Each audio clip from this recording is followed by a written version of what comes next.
do PSOL ao governo do Rio de Janeiro, professor Tarcísio Mota. Tarcísio, vamos falar um pouco de saúde. Houve um investimento pesado do governo do Estado nas UPAs, que de certa maneira deveria exercer o papel de filtro, evitando a superlotação dos hospitais por conta do atendimento primário. Esse atendimento mais básico seria feito nas UPAs e os hospitais cuidariam dos casos mais importantes, mais graves. Mas ainda assim, os hospitais estão superlotados, há uma insatisfação muito grande na porta dos hospitais cariocas por conta da superlotação. Como é que você vê o problema e que tipo de proposta o senhor tem para a saúde pública do Rio de Janeiro? Um primeiro momento, claro, é de que você precisa aumentar o investimento público estadual em saúde, como um todo.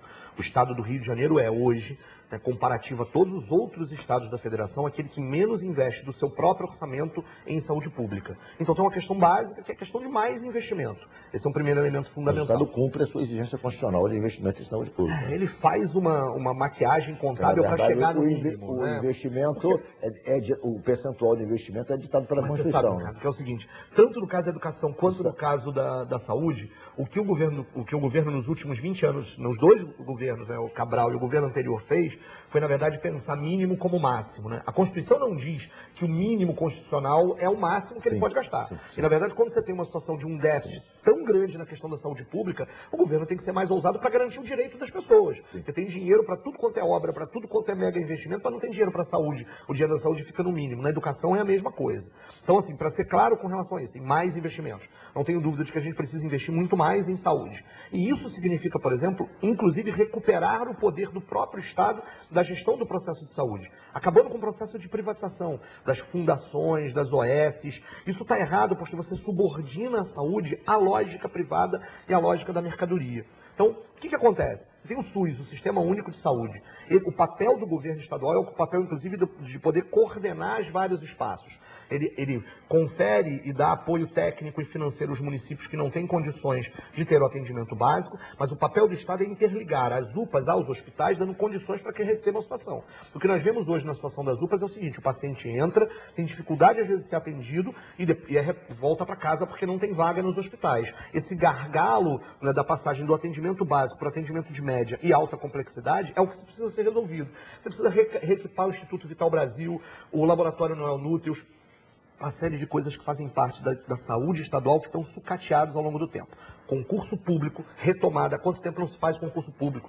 A vigilância sanitária é um belo exemplo disso. Até pouco tempo atrás eles estavam ganhando R$151 de vencimento básico, uma série de gratificações, porque nem incorporar as gratificações o governo Cabral conseguia fazer. E a vigilância sanitária está absolutamente sucateada. Então, essa é uma questão. Eu ainda gostaria de fechar com uma outra coisa.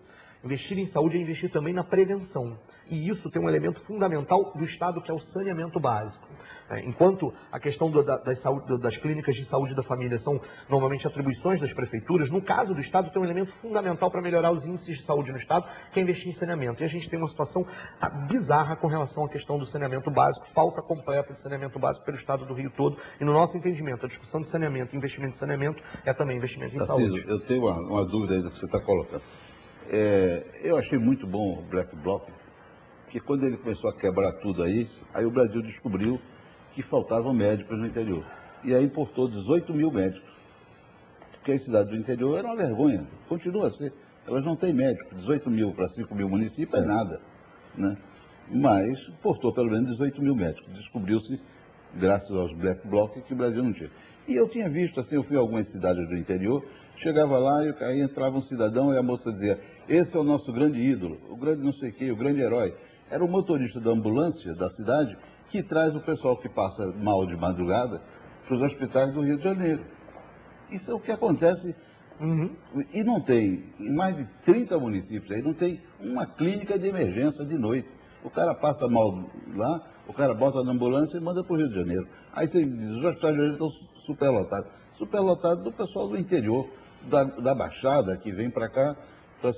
Então, eu não vi nessa sua análise aí nada que olhe para o interior, que olhe para as cidades do Grande Rio. Sim. Hoje, os hospitais não tem, as cidades não têm clínica de pronto-socorro. Não estou falando clínicas especializadas, de pronto-socorro. O cara que passa mal com dor de barriga e não tem até. Eu queria saber o que você vai fazer pelo interior. Sim, então.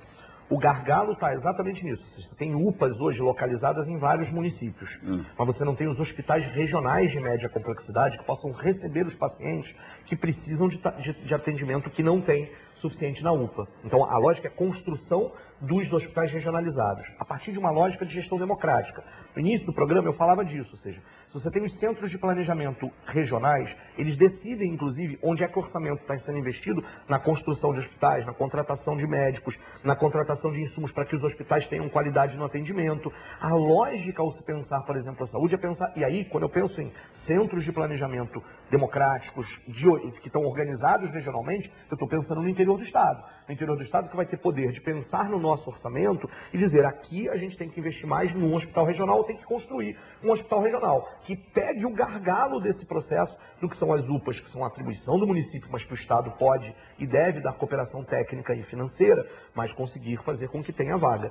Essa é uma situação terrível para a saúde das pessoas. As pessoas hoje têm um paliativo, que é a UPA, e voltam para casa, e não tem para onde levar. Esse é o problema que precisa ser resolvido pelo governo do Estado. Falar um pouco de política ambiental. Qual é a política ambiental do PSOL para o Rio de Janeiro? Mais do que isso, há como compatibilizar crescimento econômico com preservação ambiental? Tudo depende de que a gente pense o que é o crescimento econômico ou o desenvolvimento. A pergunta que nós fazemos é desenvolvimento para quem? Qual é o desenvolvimento que traz um empreendimento como a TKCSA na Zona Oeste do Rio de Janeiro, que causou até chuva de prata, numa situação de uma empresa que está funcionando a partir de TAC, de termos de ajustamento de conduta do Ministério Público até hoje. No nosso entendimento, a política de desenvolvimento econômico do Estado do Rio de Janeiro tem que ser pensada na economia local, tem que ser pensada naquela que a economia, muitas vezes no pequeno empreendedor, na política agrícola do pequeno agricultor e não dos desertos verdes, dos eucaliptos no interior do Estado, na lógica em que você dá incentivos para que, por exemplo, recentemente agora uma pesquisa sobre a quantidade de empreendimentos que existem na favela da Maré, nós precisamos entender que esses pequenos empreendimentos de economia popular, eles são muitas vezes projetos e empreendimentos de baixo impacto ambiental, de baixo impacto socioambiental. Portanto, não é possível se pensar em nenhum tipo de modelo de desenvolvimento para o Rio de Janeiro que não pense a perspectiva ecológica, e uma ecológica no sentido em que inclui as pessoas que moram naquela própria região. Portanto, no nosso ponto de vista, a questão ambiental é uma questão fundamental. Reaparelhar todos os organismos de fiscalização e reaparelhar e modificar completamente a forma como se faz hoje licenciamento ambiental. No Rio de Janeiro viveu nos últimos 8 anos um processo de parcelamento das licenças ambientais, sem entender a sinergia que muitas vezes vários empreendimentos no mesmo lugar acontecem em nome de um suposto desenvolvimento que garantiu o lucro dessas grandes empresas, das grandes empreiteiras, e levou agricultores, pescadores, moradores das regiões pobres a situações terríveis, como a gente vê hoje lá no entorno do Comperge, em Itaboraí, ou no Porto do Açu. Portanto, em vários empreendimentos econômicos que, em nome de um desenvolvimento, não tiveram nenhuma concepção ambiental. No nosso entendimento, a questão do impacto ambiental é um elemento fundamental para medir qualquer perspectiva de desenvolvimento que a gente tenha para o Rio de Janeiro. Eu vou fazer mais um intervalo, o Jogo do Poder volta em um minuto. Os principais fatos da Baixada Fluminense.